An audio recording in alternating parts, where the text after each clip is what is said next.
Tanti saluti cari amici di Radio Corsica Internazionale di Telepaese, siamo insieme per questo principio di settimana, in questo lunedì 4 di maggio e oggi ci ritroviamo per la matinale.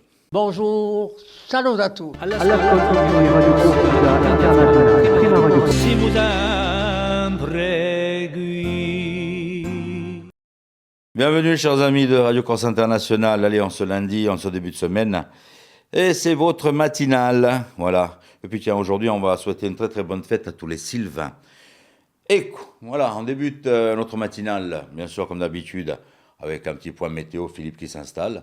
On va retrouver aussi nos rubriques habituelles, comme d'habitude, les pronostics hippiques, nous allons avoir l'horoscope, nous allons parler de Cinedone, on va parler aussi du 1er mai avec un autre invité, et puis bien sûr, comme d'habitude, on se retrouve avec bien sûr plein de petites rubriques sur Radio Corse International que vous pouvez retrouver aussi en podcast et en replay sur notre plateforme. On va débuter par la météo si vous voulez bien, on fait un petit point météo avec Philippe.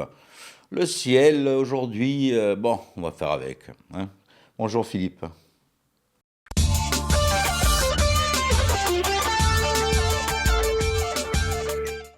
Bonjour Auguste, bonjour à toutes et bonjour à tous. Aux quelques éclaircies matinales va succéder un temps nuageux cet après-midi et des pluies sont attendues en soirée. Le sirocco va souffler modérément le long de la côte orientale avec même des rafales atteignant jusqu'à 65 km/h dans le Cap Corse. Les maximales de ce lundi, 19 à 22 degrés en bord de mer et de 14 à 20 dans l'intérieur de l'île.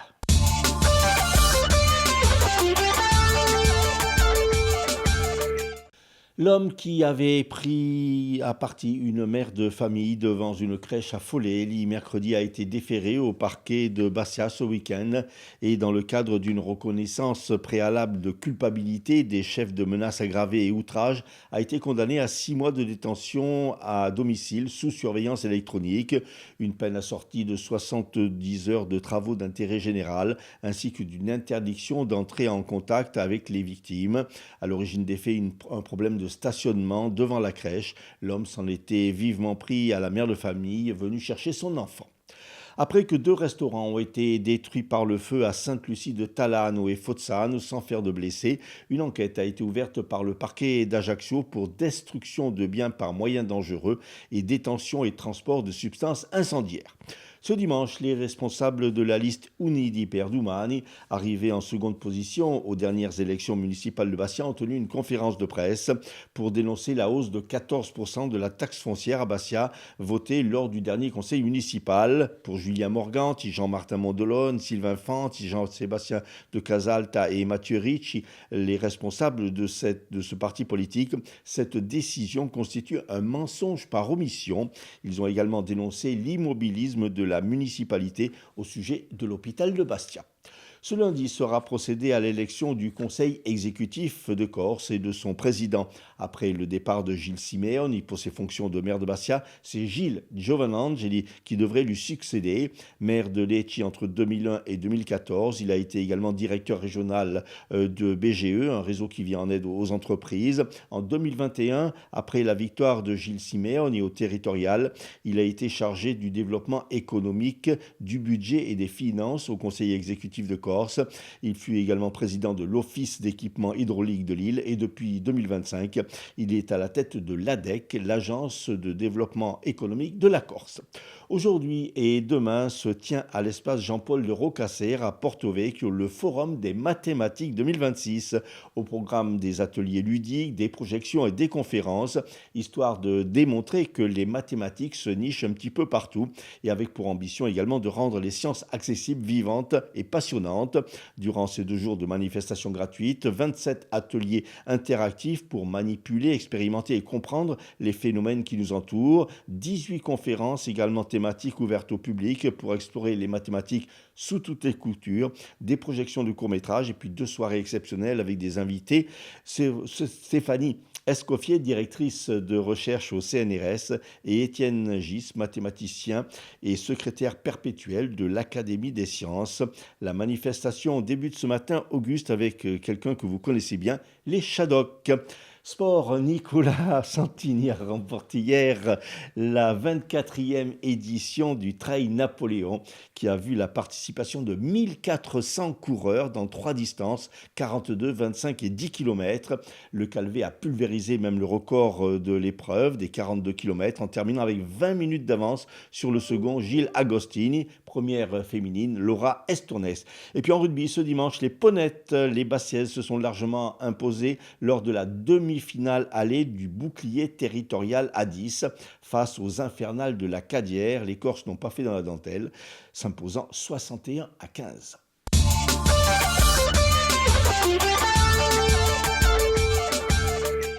Merci Philippe. Allez, on vous retrouve avec l'invité, avec Emmanuel de Gentile, pour parler de Cinedo dans un petit moment. On se fait un petit point sur les pronostics hippiques et puis je vais en profiter pour féliciter Rémi, qui est un tout jeune papa. Donc, on va lui faire de gros bisous. Un gros bisou à la maman et au bébé aussi. Voilà, félicitations à Rémi. Voilà, donc papa depuis de quelques petites heures. Bon, voilà, donc pour... voilà, mais l'équipe va s'étoffer comme ça. On aura donc les jeunes qui vont arriver dans quelques années pour nous remplacer. Bon, allez, on se fait les petits pronostics. Hein. Allez-y, c'est parti, Rémi, c'est à vous. Les pronostics hippiques de Rémi sur Radio Corse International. Bonjour à tous, ce lundi, dans les bons coups du jour, nous serons sur l'hippodrome de Vichy. On va démarrer avec le quintet, je vais retenir le numéro 13, Historique Mosin, qui ne devrait pas sortir des 3 premiers. Passons à la seconde course, où le 12, Niekou, devrait lutter pour la victoire. Et on terminera par la 3e, où le 11, King Track, devrait l'emporter. Bon jeu à tous. Merci Rémi. Voilà, on était sur Vichy. Par contre, je ne sais pas si vous étiez sur l'hippodrome de Casator ce week-end. Une très belle réunion donc, qui s'est déroulée à Casator. Prochaine réunion sera le 17 mai, si mes souvenirs sont bons, à Vignette, sur Ajaccio, voilà, pour les amateurs de course hippique. Bon, qu'est-ce qu'on va faire? On va se faire un petit horoscope aussi, tiens, avec Paxi, qui vient nous rejoindre, comme tous les jours, pour l'horoscope du lundi.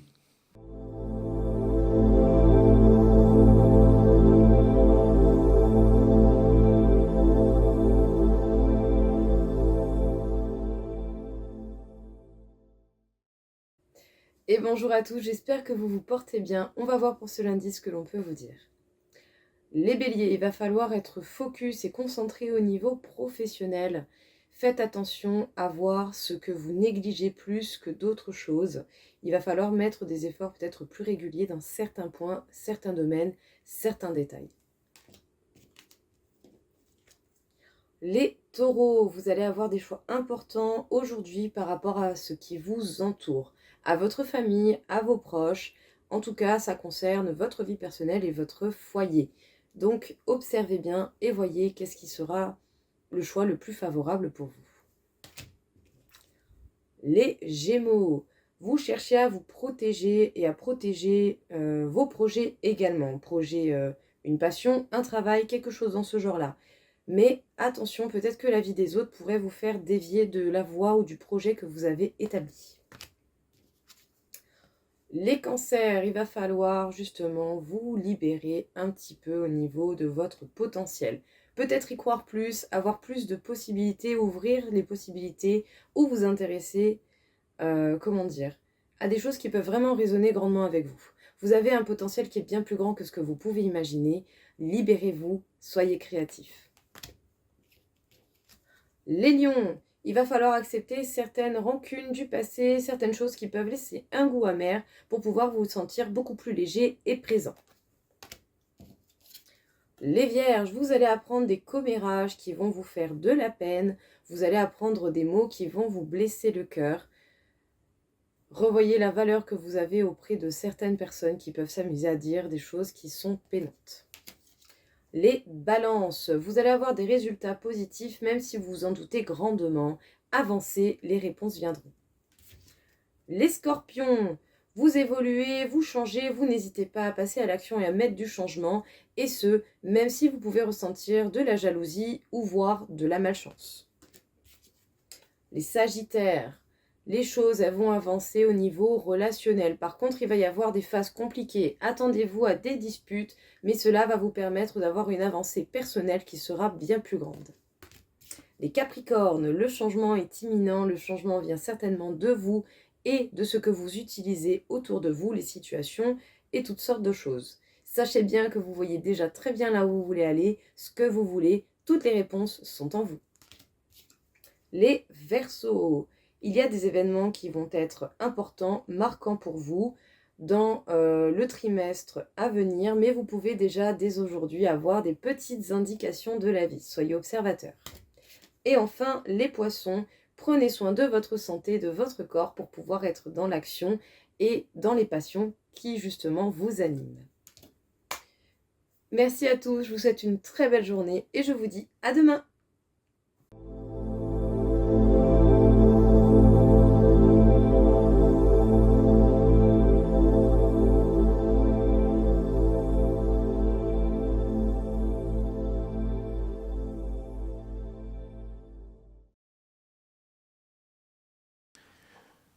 Merci Paxi. Allez, on la retrouvera demain, Paxi. Pour l'instant, Philippe Jam avec Emmanuel De Gentile pour nous parler de Cinedone qui débute donc cette semaine.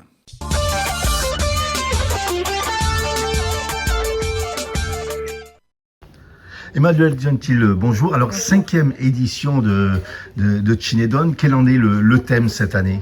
Alors cette année, on a fait le choix de faire un thème central autour de la santé mentale des femmes, puisque nous avons décidé de l'organiser autour du contrat local de santé, du contrat local de santé mentale que la communauté d'agglomération a signé avec l'ARS cette année. Parce que nous pensons qu'autour de cette thématique, la culture, la cinématographie est quand même assez large, et la culture engagée montre aussi qu'autour de la femme, et autour de ce sujet-là, il y a quand même une invisibilité et que c'est important aussi de donner la parole et de faire réagir autour de ces sujets. Alors tout d'abord, pour illustrer donc ce thème, des films, bien évidemment. Bien sûr, il y a des films et des documentaires pour pouvoir organiser un petit peu les débats. Des invités aussi. Des invités, Marlène Scap, Madame Thuriot, qui vont venir pour pouvoir organiser les sujets. Et des tables rondes avec des spécialistes, des experts? Alors bien sûr, tout comme chaque année, que ce soit les réalisateurs, soit des personnalités, des acteurs de ces films, ou des associations, ou des professionnels des domaines qui vont venir pour pouvoir organiser les débats. Alors, bien sûr que c'est un festival qui est ouvert à tout public, mais on s'aperçoit également que la communauté de l'agglomération de Bastia s'oriente également vers les scolaires. C'est important aussi.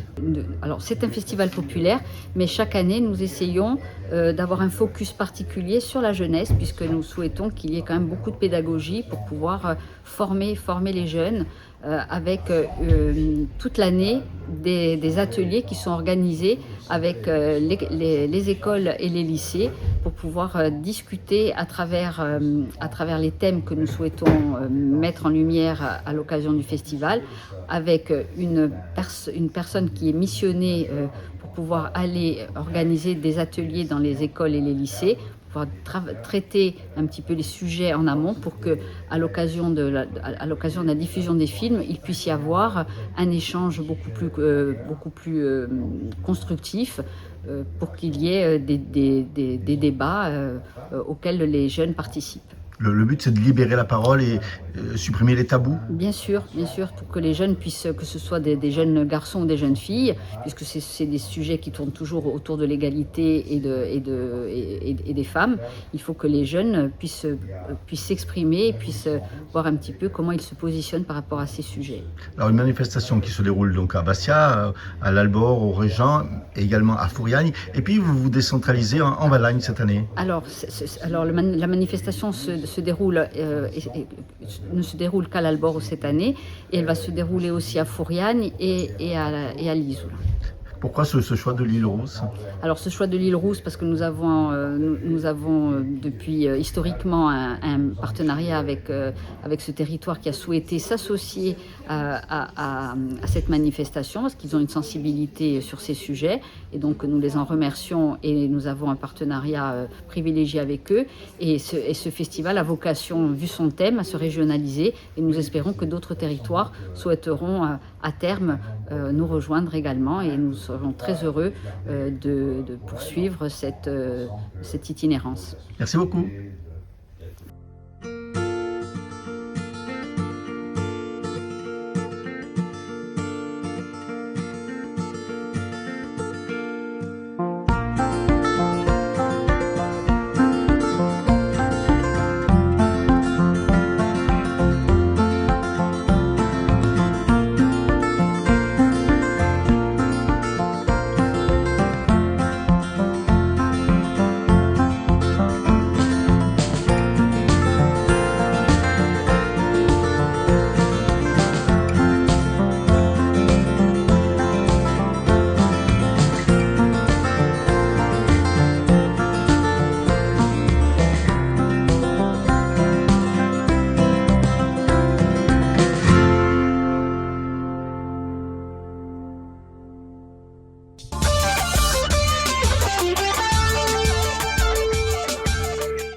Voilà, n'hésitez pas à voir, puis on retrouvera des invités tout au long de la semaine donc, pour parler de Cinedone qui se déroule donc sur la région bastiaise. On va poursuivre cette fois-ci avec un autre invité. On va retrouver M. Ariolacci au micro de Pierre-Louis Alessandri pour nous parler du 1er mai. C'è stato in Francia 350 manifestazioni per celebrare l'80 anni di Primo Maggio, il 26 aprile 1946 che il governo dichiara di maniera ufficiale il 1 maggio come giorno di riposo obbligatorio e il 1948 che lo diventa giorno senza lavoro e pagato. C'era gente in dei cortei stanno in Corsica come in altro, in particolare per di no a un progetto di governo di poter permettere a certi operai di poter lavorare questo giorno. In Bastia la manifestazione partita di un palazzo di giustizia è composta di sindacati CGT e FOS, è conclusa di fronte a un monumento di resistenza per mostrare che questo giorno era un giorno di lotta, come l'ha specificato Francis Ariolacci, di una direzione di un partito comunista di Corsica Soprana e responsabile della sezione CGT di ritirati. Noi diciamo che il governo e i padroni si nebbiano il 1 maggio perché è un simbolo di lutte dei lavoratori da storia, ma si attaccano anche il 1 maggio per attaccarsi a tutte le grandi conquiste del mondo del lavoro, in particolarmente il codice del lavoro, perché vogliono che i lavoratori potessero essere esploitati senza limite. E io dico, e noi diciamo che se non perdiamo il 1 maggio perderemo di noi le più grandi conquiste. Allora cosa ci tocca fare? C'ho ad unirsi e disse che il 1 maggio è mica un giorno di riposo, è un giorno di lotta. E vuole dire che è un giorno di greva che hanno obbligato il patronato a pagare. Non è mica festa di lavoro. No, è un giorno di lotta, mica un giorno di festa, festeggiamo e lotte. E cosa più importante è che i padroni sono obbligati a pagare un giorno di greva, che d'abitudine non volevano mica pagare. E questo è un simbolo importante, vuol dire che non si può mica costruire la bene senza un mondo di lavoro. Merci Pierre-Louis et merci à nos invités. On va se faire un petit point sur les titres de l'information et la météo de ce jour. Qu'est-ce que vous en dites? Allez, c'est parti. L'homme qui avait pris à partie une mère de famille devant une crèche de Follet mercredi dernier a été condamné ce week-end à 6 mois de détention à domicile sous surveillance électronique. Après que 2 restaurants ont été détruits par le feu à Sainte-Lucie-de-Talano et Fozzano, une enquête a été ouverte par le parquet d'Ajaccio pour destruction de biens par moyens dangereux et détention et transport de substances incendiaires.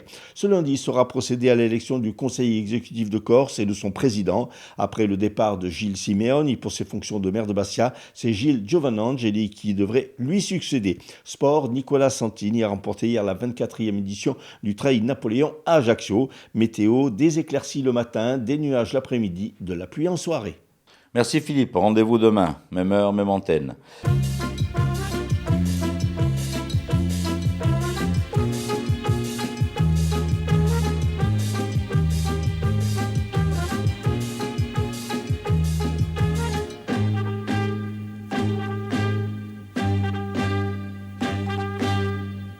Amici di Usinema, bisaludo. Train, 2 points. Véhicule en forme de convoi susceptible de foncer sur le spectateur ou de traverser l'écran ou de transporter toute une salle de cinéma dans un voyage immobile. Le train, c'est le premier personnage du cinéma avec l'arrivée d'un train en gare de la Ciotat des Frères Lumière dès 1895. Le train photogénique, cinégénique à souhait, surtout quand il est à vapeur. C'est un décor qui se déplace, le crime de l'Orient Express, une femme disparaît. Le train isole élégamment, confortablement les personnages dans un huis clos dramatique. Et souvent, il va servir d'écrin à des histoires d'amour glamour des plus romanesques, comme dans Shanghai Express avec Marlène Dietrich, ou encore L'amour aux trousses d'Alfred Hitchcock. Premier baiser, première nuit d'amour d'un homme pourchassé, avec une femme blonde surgie d'un compartiment du rapide New York-Chicago, telle la Vénus de Botticelli sortant des eaux. Le train réunit, mais il divise aussi. C'est le cas dans les westerns. En effet, la construction d'une nouvelle ligne de chemin de fer dans les terres sauvages de l'Ouest est un enjeu politique et économique. Souvenons-nous de Pacific Express de Cécile B. DeMille, et bien sûr d'Il était une fois dans l'Ouest de Sergio Leone. Chez Zola et chez Jean Renoir, la locomotive s'humanise et se bichonne, ce bonhomme, c'est la bête humaine, dans lequel Jean Gabin, cheminot à la dérive, n'a Dieu que pour sa louison, sa loco-louison. Les locomotives et les compartiments, emblèmes du cinéma. Mais n'oublions pas les toits des wagons, décors de baston les plus musclés de l'histoire du cinéma, avec par exemple l'Empereur du Nord et la baston grandiose entre Ernest Borgnine et Lee Marvin à coups de chaîne. Et puis bien sûr, Mission Impossible, et aussi Skyfall où James Bond, Daniel Craig, voit la mort de près, de très près. À quand un film cazzutade à bord ou sur les wagons de notre Triniguelo, au milieu des Palaricio de Vitsabone? Allez, à prossima.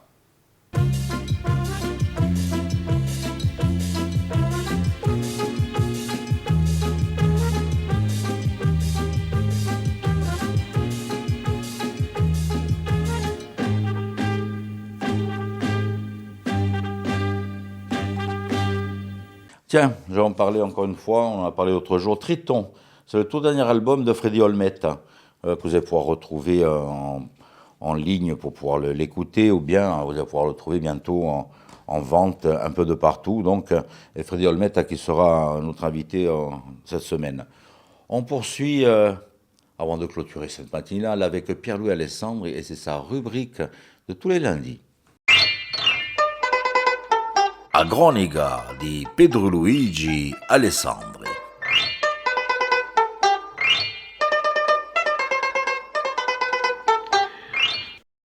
Tutti i giorni, di poi il principio di guerra in l'Iran, siamo sbalorditi dalle dichiarazioni di Trump.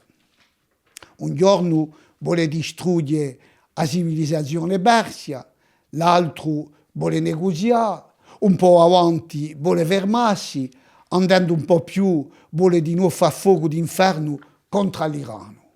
Infatti, il capo della più potente nazione del mondo non sa cosa fa. Abbiamo l'impressione che lo dice n'importa cosa. Abbiamo di fronte un uomo potente che rischia di condurre la potenza americana alla sua fine. Trump non sa, e quelli che lo consigliano non sanno. Uno è usoiano, un altro è specializzato in immobiliare, e quelli che lo circondano sono piodi di cultura politica, di diritto e relazione internazionale, non sono colti, sono ignoranti. Pensano che la potenza militare ed economica so tutto. L'America gli è diventata un'intrapresa in due a base si compra, e quelli che non vogliono pagare ricevono un pagamento in bombe. Gli è un regno di ricchi, di decchi, di panzudi. Ci tocca pagare tasse di dogana fuori di misura, odio di democrazia liberale, di stranieri, di poveri. E Trump si compiace a far ballare un mondo alla sua musica. E noi, europei, arrondiamo lo spino per mica contrariarlo un po' più. Allora che noi siamo una delle prime potenze economiche commerciali. Poco a poco, in un suo delirio politico, Trump nutrisce la guerra in casa sua e in altrove. È un pericolo per tutti, ma parecchi sostengono in particolare i partiti di estrema dritta in Europa, ma di no altri capi di Stato come l'India, la Corea del Nord, la Russia. Pochi sono quelli che gli danno un capo, fuori di un primo ministro spagnolo contro il quale Trump vuole lampare le sue furie. Fino a oggi Obama non era stato attaccato. Oramai è cosa fatta. Senza balisare nomi, Obama, in una di sue prediche, ha detto basta a tutti quelli che vogliono dominare, sottomette, che usano di armi e tombano. Basta, ha detto Leone. E subito ha ricevuto le critiche, le insulte anche di Trump. Obama ha risposto di maniera franca e coraggiosa. Non avevamo mica paura dell'amministrazione di Trump. Bravo! D'altri dovrebbero farne altrettanto.